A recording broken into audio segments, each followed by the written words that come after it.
ফ্রিজে গরুর মাংস রাখার অভিযোগে বোলডুজার দিয়ে গুড়িয়ে দেওয়া হলো 11টি বাড়ি। ঘটনাটি ঘটেছে ভারতের মধ্যপ্রদেশের অধিবাসী অধ্যুষিত মান্দালায়। 2012 সালেই গো হত্যা প্রতিরোধ আইন কঠোর করা হয়েছে এই রাজ্যে। গরুর মাংস কেনাবেচা নিষিদ্ধ। যদি কেউ গো হত্যায় অভিযুক্ত হয় তবে 7 বছর পর্যন্ত সাজা হতে পারে এই প্রদেশেই। পুলিশের গোপন সূত্রে জানা যায়, নঈনপুরের ভাইওয়াহি এলাকায় বিপুল সংখ্যক গরু এনে রাখা ছিল কোরবানির জন্য। আর এ খবর পেয়েই পুলিশ অভিযান চালায়। সেখানে উদ্ধার করা হয় 150টিরও বেশি গরু। আর 11টি বাড়ি সরকারি জমির উপরে তৈরি করা ছিল বলে জানা যায়। ঘর থেকে উদ্ধার করা হয় গরুর চামড়া ও হাড়গোড়।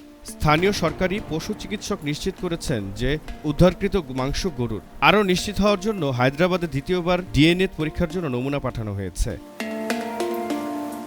11 জন অভিযুক্তদের মধ্যে একজনকে গ্রেফতার করেছে পুলিশ, বাকি 10 জন পলাতক। রাজ্যে বেআইনিভাবে গো মাংস বিক্রি রুখতে এই কড়া পদক্ষেপ নেওয়া হয়েছে বলে জানিয়েছে স্থানীয় পুলিশ। তারা জানান, অভিযুক্তদের মধ্যে একজনকে গ্রেপ্তার করা হয়েছে এবং বাকিদের খোঁজ চলছে। পুলিশ সূত্রে আরও জানা যায়, অভিযুক্তদের মধ্যে 2 জনের বিরুদ্ধে অপরাধমূলক কার্যক্রমের ইতিহাস রয়েছে এবং বাকিদের পরিচয় খুঁজে বের করার প্রক্রিয়াও চলছে। জহির আহমেদ, সক্রিয় টিভি।